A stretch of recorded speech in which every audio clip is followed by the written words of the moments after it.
നമസ്കാരം. ആസാദി വാർത്തയുടെ നൈറ്റ് എഡിഷനിലേക്ക് സ്വാഗതം. നോക്കാം ഇന്നത്തെ പ്രധാനപ്പെട്ട വിശേഷങ്ങൾ.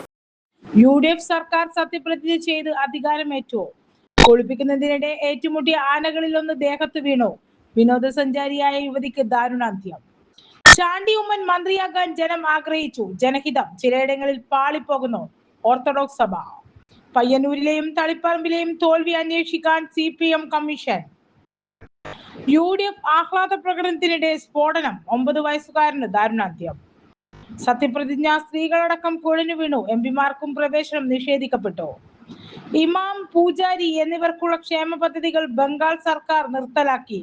OBC പട്ടികയും റദ്ദാക്കും. KSRTC ബസ്സുകളിൽ സൗജന്യ യാത്ര ജൂൺ 15 മുതലെന്ന് മുഖ്യമന്ത്രി VD സതീശൻ. വിശദമായ വാർത്തകളിലേക്ക് പോകാം. UDF സർക്കാർ സത്യപ്രതിജ്ഞ ചെയ്ത് അധികാരമേറ്റു. കേരളത്തിൻ്റെ മുഖ്യമന്ത്രിയായി VD സതീശൻ സത്യപ്രതിജ്ഞ ചെയ്ത് അധികാരമേറ്റു. ചടങ്ങിൽ ഗവർണർ രാജേന്ദ്ര അർലേക്കർ സത്യവാചകം ചൊല്ലിക്കൊടുത്തു. മുഖ്യമന്ത്രിക്ക് പിന്നാലെ പുതിയ മന്ത്രിസഭാ അംഗങ്ങളും സത്യപ്രതിജ്ഞ ചെയ്തു. രാവിലെ 10:15 തിരുവനന്തപുരം സെൻട്രൽ സ്റ്റേഡിയത്തിൽ നടന്ന ചടങ്ങിലാണ് സത്യപ്രതിജ്ഞ ചെയ്തത്. വിശദമായ വാർത്തകളുമായി കൂടുതൽ വിശേഷങ്ങളുമായി സ്വന്തം ലേഖിക അശ്യാന അഷ്റഫ് ചേരുന്നു. VD സതീശന് പുറമെ മന്ത്രിസഭയിലെ PK Kunhalikutty, Ramesh Chennithala, Sunny Joseph, K Muraleedharan, Mons Joseph, Shibu Baby John, CP John, Anoop Jacob, AP Anilkumar, Bindhu Krishna, PC Vishnunath, M Liju, T Siddique, Roji M John, OJ Janeesh, KA Thulasi, PK Basheer, M Shamsudheen, KM Shaji, VE Abdul Gafoor എന്നിവരും സത്യപ്രതിജ്ഞ ചെയ്തു. മല്ലികാർജുൻ ഖാർഗെ, സംഘടനാ ചുമതലയുള്ള general secretary KC Venugopal, Lok Sabha പ്രതിപക്ഷ നേതാവ് രാഹുൽ ഗാന്ധി, വയനാട് MP പ്രിയങ്ക ഗാന്ധി എന്നിവർക്ക് പുറമെ കർണാടക മുഖ്യമന്ത്രി സീതാരാമയ്യ, ഉപമുഖ്യമന്ത്രി DK ശിവകുമാർ തുടങ്ങിയവർ ചടങ്ങിന് എത്തിയിരുന്നു. ജനാധിപത്യ മര്യാദകളും രാഷ്ട്രീയ സൗഹാർദ്ദവും ഉയർത്തിപ്പിടിച്ച് പ്രതിപക്ഷ നേതാക്കൾ ചടങ്ങിൽ സന്നിധരായി. പുതിയ മുഖ്യമന്ത്രിയുടെ പ്രത്യേക ക്ഷണം സ്വീകരിച്ച് മുൻ മുഖ്യമന്ത്രി പിണറായി വിജയൻ, CPM സംസ്ഥാന സെക്രട്ടറി MV ഗോവിന്ദൻ, CPM സംസ്ഥാന സെക്രട്ടറി ബിനോയ് വിശ്വം എന്നിവർ സത്യപ്രതിജ്ഞാ ചടങ്ങിലെത്തി. അധികാരമേൽക്കും മുൻപ് UDFിലെയും കോൺഗ്രസിലും ഉടലെടുത്ത കടുത്ത ആഭ്യന്തര തർക്കങ്ങൾ സത്യപ്രതിജ്ഞാ ചടങ്ങിലും നിഴലിച്ചു. അർഹമായ മന്ത്രിസ്ഥാനം വെട്ടിനിരത്തിയതിൽ ഉമ്മൻചാണ്ടിയുടെ മകനും പുതുപ്പള്ളി MLAയുമായ ചാണ്ടി ഉമ്മൻ കടുത്ത അതൃപ്തിയിലാണ്. പ്രതിഷേധ സൂചകമായി സത്യപ്രതിജ്ഞാ ചടങ്ങിൽ പങ്കെടുക്കാനെത്തിയ ചാണ്ടി ഉമ്മൻ നേതാക്കൾക്കായി ഒരുക്കിയ മുൻനിര വേദിയിൽ ഇരിക്കാൻ തയ്യാറായില്ല. വേദിക്ക് പുറത്ത് സാധാരണ കാണികൾക്കൊപ്പം നിന്നാണ് ചാണ്ടി ഉമ്മൻ സത്യപ്രതിജ്ഞാ ചടങ്ങുകൾ വീക്ഷിച്ചത്. മന്ത്രിസഭാ രൂപീകരണവുമായി ബന്ധപ്പെട്ട് കോൺഗ്രസിനകത്ത് പുകയുന്ന ഗ്രൂപ്പ് പോരിന്റെ പരസ്യമായ തെളിവായി ഇത് മാറി. ചടങ്ങിന്റെ തുടക്കത്തിൽ വേദിയിൽ മുഖ്യമന്ത്രിയും മന്ത്രിമാരും മാത്രം ഇരുന്നാൽ മതിയെന്ന നിലപാടാണ് രാജ്ഭവനിൽ സ്വീകരിച്ചത്. എന്നാൽ ഹൈക്കമാൻഡ് നേതാക്കളെയും വേദിയിലിരുത്തണമെന്നും ആവശ്യത്തിൽ UDF സമ്മർദ്ദം ചെലുത്തിയതോടെയാണ് തർക്കം പരിഹരിച്ച് നേതാക്കൾക്ക് വേദിയിൽ ഇരിപ്പിടം നൽകിയത്. KSRTC ബസ്സുകളിൽ സൗജന്യ യാത്ര ജൂൺ 15 മുതലെന്ന് മുഖ്യമന്ത്രി VD സതീശൻ. വിശദാംശങ്ങൾ പിന്നീട് പ്രഖ്യാപിക്കുമെന്നും അദ്ദേഹം പറഞ്ഞു. വയോജനങ്ങൾക്കായി പ്രത്യേക വകുപ്പ് രൂപീകരിക്കുന്നതിലും തീരുമാനമായി. രാജ്യത്താദ്യമായാണ് പ്രത്യേക വകുപ്പ് വയോജനങ്ങൾക്കായി നടപ്പിലാക്കുന്നതെന്നും സതീശൻ പറഞ്ഞു. ആശാ വർക്കർമാർക്ക് 3000 രൂപ ഓണറേറിയം പ്രഖ്യാപിച്ചതായും സതീശൻ പറഞ്ഞു. UDF ആഹ്ലാദ പ്രകടനത്തിനിടെ സ്ഫോടനം. 9 വയസ്സുകാരന് ദാരുണ അന്ത്യം. UDF സർക്കാർ അധികാരം ഏൽക്കുന്ന സമയം നടന്ന ആഘോഷത്തിനിടെ സ്ഫോടക വസ്തു പൊട്ടിത്തെറിച്ച് വിദ്യാർത്ഥിക്ക് ദാരുണ അന്ത്യം. കണ്ണൂർ അഴീക്കോട് പുന്നക്കപ്പാറ ഉജ്ര മസ്ജിദിന് സമീപത്തെ പാറപ്പുറത്ത് കുഞ്ഞിക്കഴക്കൽ ഹൗസിൽ PK അമാൻ 9 മരിച്ചത്. ഒപ്പമുണ്ടായിരുന്ന അമാൻ്റെ സഹോദരൻ അൽഫാൻ 12, വദാവി 7, സൽമാൻ ഹാരിസ് 12 എന്നിവർക്ക് പരിക്കേറ്റു. ഇവരെ കണ്ണൂരിലെ സ്വകാര്യ ആശുപത്രിയിൽ പ്രവേശിച്ചു. തിങ്കളാഴ്ച പകൽ 11:50 സംഭവം. UDF സർക്കാർ അധികാരം ഏൽക്കുന്നതിന്റെ ഭാഗമായി സമീപത്തെ കോൺഗ്രസ് ഓഫീസിൽ പടക്കം പൊട്ടിച്ച് ആഹ്ലാദ പ്രകടനം നടന്നിരുന്നു. ഇവിടെ നിന്ന് പടക്കം പൊട്ടിച്ചതിന് ശേഷം ബാക്കി വന്ന പടക്കങ്ങളെടുത്ത് കുട്ടികൾ സമീപത്തെ ഗ്രൗണ്ടിൽ നിന്നും പൊട്ടിക്കുകയായിരുന്നു. ഇതിനിടയിൽ പടക്കത്തിനൊപ്പം കല്ലും പൊട്ടിത്തെറിച്ച് അമ്മാന് ഗുരുതരമായ പരിക്കേറ്റു. ഉടൻ കണ്ണൂർ ജില്ലാ ആശുപത്രിയിൽ പ്രവേശിച്ചെങ്കിലും മരിച്ചു. പടക്കം പൊട്ടിയ സ്ഥലത്ത് SP അഭിഷേക് ഷിറയും പോലീസ് സംഘവും പരിശോധന നടത്തി. ജനകീയ പദ്ധതികളും ക്ഷേമ പ്രവർത്തനങ്ങളും മുന്നോട്ട് കൊണ്ടുപോകുമെന്ന് പ്രത്യാശിക്കുന്നു. ആശംസയുമായി പിണറായി വിജയൻ. കേരളത്തിൻ്റെ 13ാമത് മുഖ്യമന്ത്രിയായി സ്ഥാനമേറ്റ വി.ഡി. സതീശനെ മന്ത്രിസഭയ്ക്കും അഭിനന്ദനവുമായി പ്രതിപക്ഷ നേതാവ് പിണറായി വിജയൻ. സർക്കാരിൻ്റെ ഇടപെടലുകൾക്ക് ക്രിയാത്മകമായ പിന്തുണ ഉറപ്പു നൽകുന്നതായി അദ്ദേഹം ഫേസ്ബുക്കിൽ പങ്കുവച്ചു. തിരുവനന്തപുരം സെൻട്രൽ സ്റ്റേഡിയത്തിൽ ഇന്ന് രാവിലെ 10:30 പുതിയ മന്ത്രിസഭയുടെ സത്യപ്രതിജ്ഞ ചടങ്ങുകൾ നടന്നത്. രാഹുൽ ഗാന്ധി ഉൾപ്പെടെയുള്ള കോൺഗ്രസ് നേതാക്കളും കർണാടക തെലങ്കാന മുഖ്യമന്ത്രിമാരും പിണറായി വിജയൻ ഉൾപ്പെടെയുള്ള പ്രതിപക്ഷ നിരയിലെ നേതാക്കളും വേദിയിൽ സന്നിഹിതരായിരുന്നു. രാജ്യത്തെ ആദ്യ ബുള്ളറ്റ് ട്രെയിനിൻ്റെ രൂപം ഇങ്ങനെ ഡിസൈൻ പുറത്തുവിട്ട് റെയിൽവേ. രാജ്യത്തെ ആദ്യത്തെ ബുള്ളറ്റ് ട്രെയിനിൻ്റെ ഡിസൈൻ പുറത്തുവിട്ട് ഇന്ത്യൻ റെയിൽവേ മന്ത്രാലയ ആസ്ഥാനത്ത് ട്രെയിനിൻ്റെ ചിത്രം പ്രദർശിപ്പിച്ചു. മുംബൈക്കും അഹമ്മദാബാദിനും ഇടയിലാണ് രാജ്യത്തെ ആദ്യ ബുള്ളറ്റ് ട്രെയിൻ ഓടുന്നത്. റെയിൽവേ മന്ത്രാലയത്തിൻ്റെ ഗേറ്റ് നമ്പർ 4 ചിത്രം സ്ഥാപിച്ചിട്ടുള്ളതെന്ന് റെയിൽവേ മന്ത്രാലയ വൃത്തങ്ങളെ ഉദ്ധരിച്ച് ANI വാർത്താ ഏജൻസി റിപ്പോർട്ട് ചെയ്യുന്നു. വാർത്തകളുമായി അശ്യാന കൂടി ചേരുന്നു. 508 കിലോമീറ്റർ ദൈർഘ്യമുള്ള Mumbai Ahmedabad high speed train project Maharashtra, Gujarat, Dadra Nagar Haveli എന്നിവിടങ്ങളിലൂടെയാണ് കടന്നുപോകുന്നത്. മുംബൈ, താനെ, വീരാർ, ബോയ്സാർ, വാപ്പി, ബില്ലിമോറ, സൂറത്ത്, ഭരൂച്ച്, വഡോദര, ആനന്ദ്, അഹമ്മദാബാദ്, സബർമതി എന്നിങ്ങനെ 12 സ്റ്റേഷനുകളിൽ ഈ റൂട്ടിൽ ഉണ്ടാകും. പ്രൊജക്ടിനായി ഗുജറാത്തിലെ 8 സ്റ്റേഷനുകളിലെ വാപ്പി, ബില്ലിമോറ, സൂറത്ത്, ഭരൂച്ച്, ആനന്ദ്, വഡോദര, അഹമ്മദാബാദ്, സബർമതി ആരംഭ ജോലികൾ പൂർത്തിയായിട്ടുണ്ട്. മഹാരാഷ്ട്രയിലെ താനെ, വിരാർ, ബോയ്സാർ എന്നിവിടങ്ങളിൽ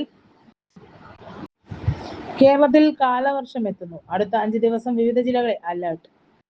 തെക്കു പടിഞ്ഞാറൻ മൺസൂൺ തെക്കുകിഴക്കൻ അറബിക്കടലിന്റെ കൂടുതൽ ഭാഗങ്ങളിലേക്കും കന്യാകുമാരി പ്രദേശത്തിന്റെ ചില ഭാഗങ്ങളിലേക്കും കൂടി വ്യാപിച്ചുവെന്ന് കേന്ദ്ര കാലാവസ്ഥാ വകുപ്പ്.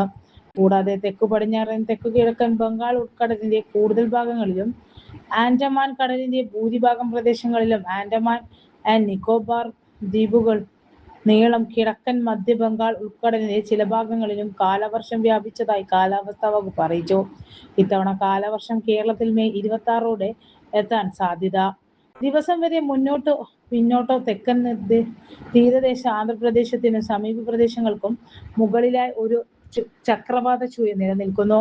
ഈ ചക്രവാത ചുഴിയിൽ നിന്നും തെക്കൻ ലക്ഷദ്വീപിനോട് ചേർന്നുള്ള തെക്കുകിഴക്കൻ അറബിക്കടൽ വരെ കേരളം, കർണാടകയുടെ തെക്കൻ ഉൾപ്രദേശങ്ങൾ, റായലസീമ എന്നിവയ്ക്ക് മുകളിലൂടെ ന്യൂനമർദ്ദം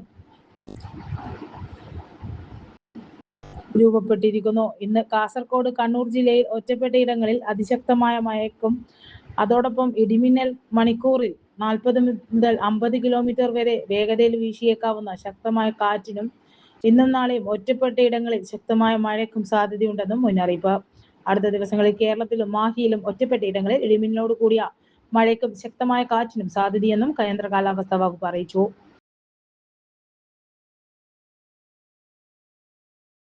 ഇമാം, പൂജാരി എന്നിവർക്കുള്ള ക്ഷേമ പദ്ധതികൾ ബംഗാൾ സർക്കാർ നിർത്തലാക്കി.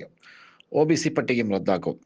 തിങ്കളാഴ്ച നടന്ന സംസ്ഥാന മന്ത്രിസഭയുടെ ആദ്യ യോഗത്തിൽ പ്രധാന തീരുമാനങ്ങൾ എടുത്ത് സുവേന്ദു അധികാരിയുടെ നേതൃത്വത്തിലുള്ള ബംഗാൾ സർക്കാർ ജൂൺ മുതൽ മതാടിസ്ഥാനത്തിലുള്ള സർക്കാർ സഹായം നിർത്തലാക്കുക, കൊൽക്കത്ത ഹൈക്കോടതിയുടെ ഉത്തരവിനെ തുടർന്ന് മറ്റ് പിന്നോക്ക വിഭാഗങ്ങളുടെ പട്ടിക റദ്ദാക്കുക എന്നിവയാണ് ഈ സുപ്രധാന തീരുമാനങ്ങൾ. കോട്ട യോഗ്യത നിശ്ചയിക്കാൻ ഒരു പാനൽ രൂപവൽക്കരിക്കുമെന്നും സർക്കാർ പറഞ്ഞു. സാംസ്കാരിക വകുപ്പും ന്യൂനപക്ഷ മദ്രസ വിദ്യാഭ്യാസ വകുപ്പും മതാടിസ്ഥാനത്തിൽ നടപ്പാക്കുന്ന പദ്ധതികൾ മെയ് അവസാന വാരം വരെ തുടരും. ഇവ ജൂൺ മുതൽ നിർത്തലാക്കും. ഇവ സംബന്ധിച്ച അറിയിപ്പുകൾ പ്രത്യേകമായി പുറത്തിറക്കുമെന്ന് മന്ത്രി അഗ്നിമിത്ര പോൾ പറഞ്ഞു. ക്ഷേമ പരിപാടികൾ മതപരമായ സ്വത്വത്തെ അടിസ്ഥാനമാക്കിയുള്ളതാകരുത് എന്നാണ് സംസ്ഥാന സർക്കാരിന്റെ നിലപാടെന്നും മന്ത്രി കൂട്ടിച്ചേർത്തു. തൃണമൂൽ സർക്കാർ അധികാരമേറ്റ് 1 വർഷത്തിനു ശേഷം ഇമാം, ക്ഷേത്ര പൂജാരിമാർ എന്നിവർക്ക് പ്രതിമാസ ഓണറേറിയം പ്രഖ്യാപിച്ചത്. ഈ പദ്ധതികളാണ് അവസാനിപ്പിക്കുന്നത്. ഈ പദ്ധതികളിൽ ആദ്യത്തേത് 2012 അവതരിപ്പിച്ചത്. പശ്ചിമബംഗാളിലെ മുഴുവൻ ഇമാമുമാർക്ക് പ്രതിമാസ ഓണറേറിയം സർക്കാർ പ്രഖ്യാപിച്ചു. ഈ പദ്ധതി പ്രകാരം രജിസ്റ്റർ ചെയ്ത സാമ്പത്തികമായി പിന്നോക്കം നിൽക്കുന്ന മത നേതാക്കൾക്ക് പിന്തുണ നൽകുന്നതിനായി പ്രതിമാസം 2500 രൂപയാണ് നൽകിയിരുന്നത്. താമസിയാതെ സമാനമായ ധനസഹായ പരിപാടി മോദിന്മാരിലേക്കും പള്ളികളിൽ ബാങ്ക് വിളിക്കുന്നവർക്ക് വിപുലീകരിച്ചു. ഈ 2 ഫണ്ടുകളും ന്യൂനപക്ഷ ക്ഷേമ വകുപ്പിൽ നിന്നാണ് വിതരണം ചെയ്തത്. 2020 അന്നത്തെ സംസ്ഥാന സർക്കാർ ഹിന്ദു പൂജാരികൾക്കും സമാനമായ ഒരു അലവൻസ് പ്രഖ്യാപിച്ചു. മുസ്ലിം മതനേതാക്കൾക്ക് മാത്രമാണ് സർക്കാർ സഹായം ലഭിക്കുമെന്ന വിമർശനത്തെ നേരിടാനുള്ള ശ്രമമായി ഈ നീക്കം വ്യാഖ്യാനിക്കപ്പെട്ടു. ഈ പദ്ധതി പ്രകാരം രജിസ്റ്റർ ചെയ്ത പൂജാരികൾക്ക് പ്രതിമാസ ഓണർ ലഭിച്ചു. ഇത് ആദ്യം ഏകദേശം 1000 രൂപയായിരുന്നു. 2026 നിയമസഭാ തെരഞ്ഞെടുപ്പിന് മുന്നോടിയായി 2000 രൂപയായി പരിഷ്കരിച്ചിരുന്നു. മമതാ ബാനർജി സർക്കാരിന്റെ കാലത്ത് ഫണ്ട് വിതരണത്തിലെ ക്രമക്കേടുകൾ അന്വേഷിക്കാൻ സർക്കാർ ഒരു കമ്മീഷനെയും പുതിയ സർക്കാർ രൂപവൽക്കരിച്ചിട്ടുണ്ട്.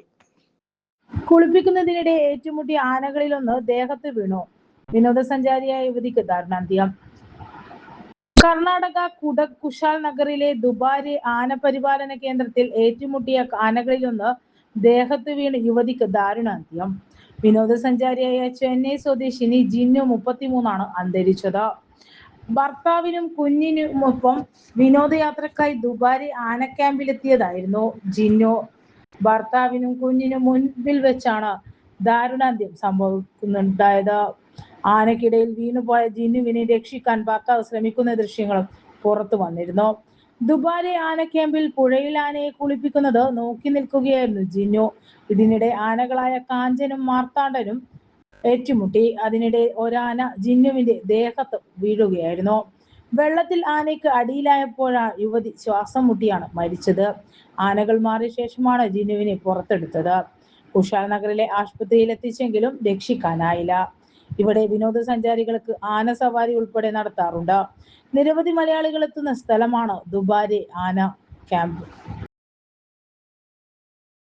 സ്കൂൾ വാഹനങ്ങളുടെ മൺസൂൺ കാല സുരക്ഷാ പരിശോധന മെയ് 20-നും 23-നും. പുതിയ അധ്യയന വർഷം ആരംഭിക്കുന്നതിനോടനുബന്ധിച്ച് കുട്ടികളുടെ സുരക്ഷിത യാത്ര ഉറപ്പാക്കുന്നതിനായി മോട്ടോർ വാഹന വകുപ്പിന്റെ നേതൃത്വത്തിൽ മെയ് 20-23 തീയതികളിൽ സ്കൂൾ വാഹനങ്ങളുടെ മൺസൂൺ കാല പൂർവ്വ സുരക്ഷാ പരിശോധന സംഘടിപ്പിക്കുന്നു. ഇരിട്ടി മേഖലയിലെ സ്കൂൾ ബസ്സുകളുടെ പരിശോധന മെയ് 20-ന് ഇരിട്ടി ബെൻഹിൽ ഇംഗ്ലീഷ് മീഡിയം സ്കൂളിൽ നടക്കും. മെയ് 23-ന് മട്ടന്നൂർ SFI-SM ഇംഗ്ലീഷ് മീഡിയം സ്കൂളിലാണ് മട്ടന്നൂർ ഉപമേഖലയുടെ സ്കൂൾ ബസ്സുകളുടെ പരിശോധന. നിർദ്ദേശങ്ങൾ: ഇരു കേന്ദ്രങ്ങളിലും അന്നേ ദിവസം രാവിലെ 9:30 മുതൽ രജിസ്ട്രേഷൻ ആരംഭിക്കും. രജിസ്ട്രേഷൻ നടപടികൾ രാവിലെ 11:30-നുള്ളിൽ പൂർത്തിയാക്കണം. ബന്ധപ്പെട്ട സ്കൂൾ അധികൃതരും വാഹന ജീവനക്കാരും നിശ്ചിത സമയത്തു തന്നെ വാഹനങ്ങൾ പരിശോധിക്കാനായി എത്തിക്കണം. ടയറുകളുടെ ഗുണനിലവാരം, വൈപ്പർ, ബ്രേക്ക് സംവിധാനം, emergency exit, first aid box, fire extinguisher എന്നിവ കൃത്യമായി പ്രവർത്തിക്കുന്നുണ്ടെന്ന് ഉറപ്പുവരുത്തിയ ശേഷമായിരിക്കണം വാഹനങ്ങൾ ക്യാമ്പിൽ എത്തിക്കേണ്ടത്. പരിശോധന പൂർത്തിയാക്കി സർട്ടിഫിക്കറ്റ് നേടുന്ന വാഹനങ്ങൾക്ക് മാത്രമേ പുതിയ അധ്യയന വർഷം സർവീസ് നടത്തുന്നതിനായുള്ള അനുമതി ലഭിക്കൂ. എല്ലാ സ്കൂൾ മാനേജ്മെന്റുകളും വാഹന ജീവനക്കാരും ഈ സുരക്ഷാ യജ്ഞവുമായി പൂർണ്ണമായി സഹകരിക്കണമെന്ന് ഇരിട്ടി ജോയിന്റ് RTO അറിയിച്ചു. സംസ്ഥാന ജൈവവൈവിധ്യ ബോർഡ്, കണ്ണൂർ ജില്ലാ പഞ്ചായത്ത്, BMC എന്നിവയുടെ സംയുക്താഭിമുഖ്യത്തിൽ അന്താരാഷ്ട്ര ജൈവവൈവിധ്യ ദിനാചരണവും ജില്ലാതല വർക്ക്ഷോപ്പും സംഘടിപ്പിച്ചു. ജില്ലാ പഞ്ചായത്ത് പ്രസിഡന്റ് അഡ്വക്കേറ്റ് ബിനോയ് കുര്യൻ ഉദ്ഘാടനം ചെയ്തു. ജില്ലാ പഞ്ചായത്ത് BC ഹാളിൽ നടന്ന പരിപാടിയിൽ ജില്ലാ പ്ലാനിംഗ് ഓഫീസർ നൈനോജ് മേപ്പയാട് അധ്യക്ഷനായി. സുവോളജിക്കൽ സർവേ ഓഫ് ഇന്ത്യ ശാസ്ത്രജ്ഞർ ഡോക്ടർ മുഹമ്മദ് ജാഫർ പാലോട്ട്, കണ്ണൂർ സർവകലാശാല സുവോളജി വിഭാഗം മേധാവി ഡോക്ടർ R. ഷെയ്ഖ് മുഹമ്മദ് ഷംസുദ്ദീൻ എന്നിവർ വിവിധ വിഷയങ്ങളിൽ ക്ലാസ് എടുത്തു. പ്രാദേശിക ജൈവ വൈവിധ്യ സംരക്ഷണവും ജനപങ്കാളിത്തവും എന്ന വിഷയത്തെ മുൻനിർത്തി ചർച്ചയും നടന്നു. ജില്ലാ panchayat vice president T. Shabina, Kannur social forestry range officer Shabina C, ജില്ലാ ആസൂത്രണ സമിതി ഉപാധ്യക്ഷൻ T. ഗംഗാധരൻ, ജില്ലാ panchayat finance officer KV Mukundan എന്നിവർ പങ്കെടുത്തു.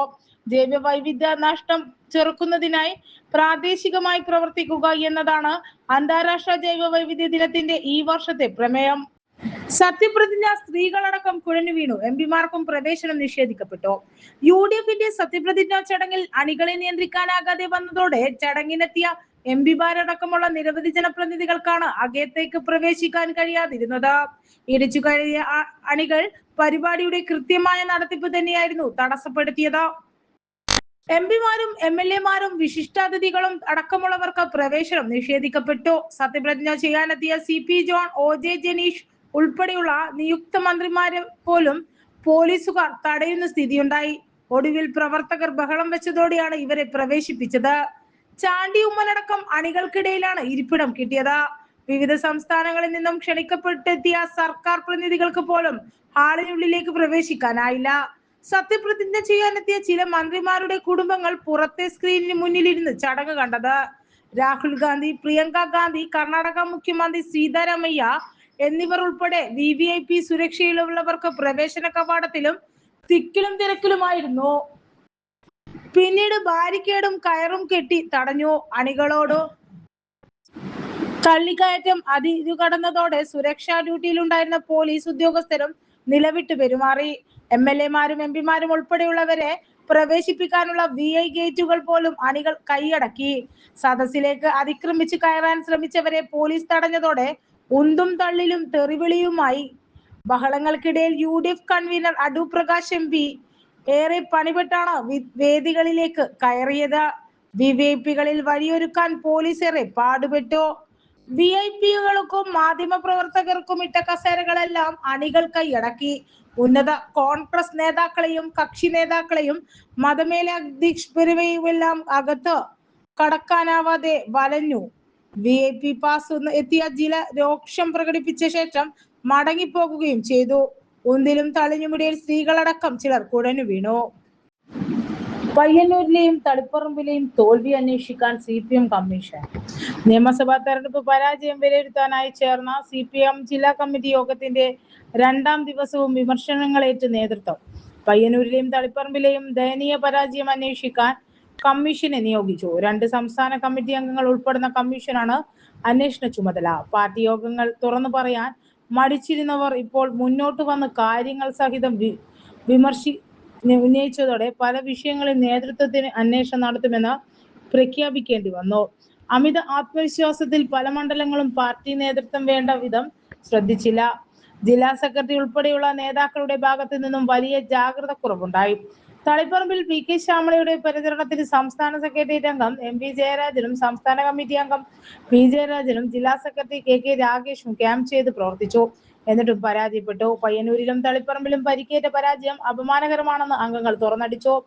ജില്ലാ സെന്ററിന്റെ ഭാഗത്തു നിന്നും ഗുരുതര വീഴ്ചയുണ്ടായി. ക്ഷേമപ്രവർത്തനങ്ങൾ സർക്കാർ ഏറെ നടപ്പാക്കിയിട്ടും തോറ്റത്തിന് പിന്നിൽ വീഴ്ചയുണ്ടെന്ന് ജെൻസി തലമുറയെ മനസ്സിലാക്കുന്നതിൽ പാർട്ടി പരാജയപ്പെടുന്നു അംഗങ്ങൾ വിമർശിച്ചു. തദ്ദേശ തെരഞ്ഞെടുപ്പിൽ മുന്നണിക്കും പാർട്ടിക്കും തിരിച്ചടിയുണ്ടായിട്ടും അത് മുന്നിൽ കണ്ട് നിയമസഭാ തെരഞ്ഞെടുപ്പിൽ പ്രതിരോധിക്കുന്നതിൽ പരാജയപ്പെട്ടെന്നും അംഗങ്ങൾ വിമർശിച്ചു. കൂടാളി പഞ്ചായത്ത് വിദ്യാഭ്യാസ സമിതിയുടെ ആഭിമുഖ്യത്തിൽ കൂടാളി ഗ്രാമപഞ്ചായത്തിലെ വിവിധ സ്കൂളിൽ നിന്നും വിരമിക്കുന്ന പ്രധാന അധ്യാപകർക്കുള്ള യാത്രയയപ്പ് സമ്മേളനം പഞ്ചായത്ത് പ്രസിഡന്റ് E സജീവൻ ഉദ്ഘാടനം നിർവഹിച്ചു. ആരോഗ്യ വിദ്യാഭ്യാസ standing committee chairman N Shinu അധ്യക്ഷത വഹിച്ചു. K ആശ ടീച്ചർ സ്വാഗതം പറഞ്ഞു. കൂടാളി ഹയർ സെക്കൻഡറി സ്കൂളിൽ നിന്നും വിരമിക്കുന്ന KV Manoj master, KPC higher secondary സ്കൂളിൽ വിരമിക്കുന്ന Vijayalakshmi teacher, Ayippuzha government UP സ്കൂളിൽ നിന്നും വിരമിക്കുന്ന KV Shailaja teacher, Kunnoth UP സ്കൂളിൽ നിന്നും വിരമിക്കുന്ന RK ലീന ടീച്ചർ, വികസന standing committee chairman P Jithin, PK പ്രധാന അധ്യാപിക രാഗിണി ടീച്ചർ എന്നിവർ സംസാരിച്ചു. മെമ്പർ ഭാഗീരഥി നന്ദി രേഖപ്പെടുത്തി. ഇമാം, പൂജാരി എന്നിവർക്കുള്ള ക്ഷേമ പദ്ധതികൾ ബംഗാൾ സർക്കാർ നിർത്തലാക്കി. OBC പട്ടികയും റദ്ദാക്കും. തിങ്കളാഴ്ച നടന്ന സംസ്ഥാന മന്ത്രിസഭയുടെ ആദ്യ യോഗത്തിൽ പ്രധാന തീരുമാനങ്ങൾ എടുത്ത് സുവേന്ദു അധികാരിയുടെ നേതൃത്വത്തിലുള്ള ബംഗാൾ സർക്കാർ ജൂൺ മുതൽ മതാടിസ്ഥാനത്തിലുള്ള സർക്കാർ സഹായം നിർത്തലാക്കുക, കൊൽക്കത്ത ഹൈക്കോടതിയുടെ ഉത്തരവിനെ തുടർന്ന് മറ്റ് പിന്നോക്ക വിഭാഗങ്ങളുടെ പട്ടിക റദ്ദാക്കുക എന്നിവയാണ് 7 സുപ്രധാന തീരുമാനങ്ങൾ. കോട്ട യോഗ്യത നിശ്ചയിക്കാൻ ഒരു പാനൽ രൂപവൽക്കരിക്കുമെന്നും സർക്കാർ പറഞ്ഞു. സാംസ്കാരിക വകുപ്പും ന്യൂനപക്ഷ മദ്രസ വിദ്യാഭ്യാസ വകുപ്പും മതാടിസ്ഥാനത്തിൽ നടപ്പാക്കുന്ന പദ്ധതികൾ മെയ് അവസാന വാരം വരെ തുടരും. ഇവ ജൂൺ മുതൽ നിർത്തലാക്കും. ഇവ സംബന്ധിച്ച അറിയിപ്പുകൾ പ്രത്യേകമായി പുറത്തിറക്കുമെന്ന് മന്ത്രി അഗ്നിമിത്ര പോൾ പറഞ്ഞു. ക്ഷേമ പരിപാടികൾ മതപരമായ സ്വത്വത്തെ അടിസ്ഥാനമാക്കിയുള്ളതാകരുത് എന്നാണ് സംസ്ഥാന സർക്കാരിന്റെ നിലപാടെന്നും മന്ത്രി കൂട്ടിച്ചേർത്തു. തൃണമൂൽ സർക്കാർ അധികാരമേറ്റ് 1 വർഷത്തിനു ശേഷം ഇമാം, ക്ഷേത്ര പൂജാരിമാർ എന്നിവർക്ക് പ്രതിമാസ ഓണറേറിയം പ്രഖ്യാപിച്ചത്. ഈ പദ്ധതികളാണ് അവസാനിപ്പിക്കുന്നത്. ഈ പദ്ധതികളിൽ ആദ്യത്തേത് 2012 അവതരിപ്പിച്ചത്. പശ്ചിമബംഗാളിലെ മുഴുവൻ ഇമാമുമാർക്ക് പ്രതിമാസ ഓണറേറിയം സർക്കാർ പ്രഖ്യാപിച്ചു. ഈ പദ്ധതി പ്രകാരം രജിസ്റ്റർ ചെയ്ത സാമ്പത്തികമായി പിന്നോക്കം നിൽക്കുന്ന മത നേതാക്കൾക്ക് പിന്തുണ നൽകുന്നതിനായി പ്രതിമാസം 2500 രൂപയാണ് നൽകിയിരുന്നത്. താമസിയാതെ സമാനമായ ധനസഹായ പരിപാടി മോദിന്മാരിലേക്കും പള്ളികളിൽ ബാങ്ക് വിളിക്കുന്നവർക്ക് വിപുലീകരിച്ചു. ഈ 2 ഫണ്ടുകളും ന്യൂനപക്ഷ ക്ഷേമ വകുപ്പിൽ നിന്നാണ് വിതരണം ചെയ്തത്. 2020 അന്നത്തെ സംസ്ഥാന സർക്കാർ ഹിന്ദു പൂജാരികൾക്കും സമാനമായ ഒരു അലവൻസ് പ്രഖ്യാപിച്ചു. മുസ്ലിം മതനേതാക്കൾക്ക് മാത്രമാണ് സർക്കാർ സഹായം ലഭിക്കുമെന്ന വിമർശനത്തെ നേരിടാനുള്ള ശ്രമമായി ഈ നീക്കം വ്യാഖ്യാനിക്കപ്പെട്ടു. ഈ പദ്ധതി പ്രകാരം രജിസ്റ്റർ ചെയ്ത പൂജാരികൾക്ക് പ്രതിമാസ ഓണർ ലഭിച്ചു. ഇത് ആദ്യം ഏകദേശം 1000 രൂപയായിരുന്നു. 2026 നിയമസഭാ തെരഞ്ഞെടുപ്പിന് മുന്നോടിയായി 2000 രൂപയായി പരിഷ്കരിച്ചിരുന്നു. മമതാ ബാനർജി സർക്കാരിന്റെ കാലത്ത് ഫണ്ട് വിതരണത്തിലെ ക്രമക്കേടുകൾ അന്വേഷിക്കാൻ സർക്കാർ ഒരു കമ്മീഷനെയും പുതിയ സർക്കാർ രൂപവൽക്കരിച്ചിട്ടുണ്ട്. വിവാഹ ദിവസം വരൻ തൂങ്ങി മരിച്ച നിലയിൽ വിവാഹ ദിവസം കണ്ണൂർ ജില്ലയിലെ വരൻ തൂങ്ങി മരിച്ച നിലയിൽ കണ്ടെത്തി. കണ്ണൂർ ചക്രക്കൽ പോലീസ് സ്റ്റേഷൻ പരിധിയിലെ ഏച്ചൂർ മാവിലാച്ചാലിൽ നാരായണീയത്തിൽ ഷബിൻ 29 മരിച്ചത്. ചക്രക്കൽ പോലീസ് സ്ഥലത്തെത്തി ഇൻക്വസ്റ്റ് നടത്തി പയ്യാമ്പലത്ത് സംസ്കരിച്ചു. ജമ്മു കാശ്മീരിൽ SCA സബ് ബോർഡർ പോലീസായി ജോലി ചെയ്തു വരികയായിരുന്നു. ഇന്നാണ് ഷിബിൻ്റെ വിവാഹം നടക്കേണ്ടിയിരുന്നത്. ഇന്നലെ വിവാഹത്തിൻ്റെ ഭാഗമായുള്ള സൽക്കാരം ഉണ്ടായിരുന്നു. വധുവിൻ്റെ വീട്ടുകാർ ഉൾപ്പെടെ ഇതിൽ പങ്കെടുത്തിരുന്നു. വളരെ സന്തോഷവാനായാണ് രാത്രി ഷബിൻ ഉറങ്ങാൻ കിടന്നത്. പിന്നീട് എന്താണ് സംഭവിച്ചതെന്ന് പോലീസ് അന്വേഷണം ആരംഭിച്ചിരിക്കുകയാണ്. ഇതോടെ ഇന്നത്തെ അസാധ്യ വാർത്തകൾ സമാപിച്ചു. വീണ്ടും നാളെ കാണാം. നന്ദി, നമസ്കാരം.